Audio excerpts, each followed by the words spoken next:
তোমরা জানো একটা মানুষ সর্বোচ্চ 21 দিন না খেয়ে থাকতে পারে, একটা মানুষ 3 দিন পানি না খেয়ে থাকতে পারে, 3 মিনিট সর্বোচ্চ শ্বাস প্রশ্বাস না নিয়ে থাকতে পারে।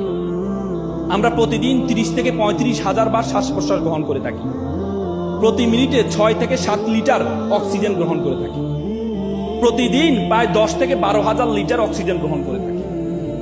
এই 10 থেকে 12 হাজার লিটার অক্সিজেনের মধ্যে মাত্র 550 লিটার পিওর যে বাতাস, সে বাতাসটা আমাদের ফুসফুস গ্রহণ করে নেয়। বলা হয় তাকে 550 লিটার বাতাসকে যদি সিলিন্ডারাইজ করা হয়, তাহলে এই বাতাসের মূল্য, এই অক্সিজেনের মূল্য হবে 18 লক্ষ টাকা। তার মানে আল্লাহ তাআলা তোমার পিছনে প্রতিদিন 18 লক্ষ টাকা খরচ করছেন।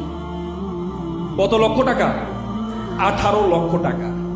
তোমরা ভাবতেছো ভাই অক্সিজেন কি আবার কেনা যায়, কিনতে হবে নাকি?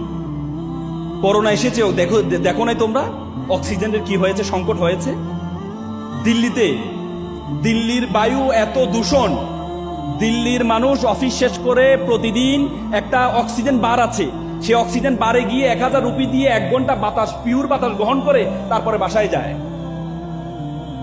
আর আল্লাহ তাআলা তোমার পিছনে 18 লক্ষ টাকা খরচ করেছেন।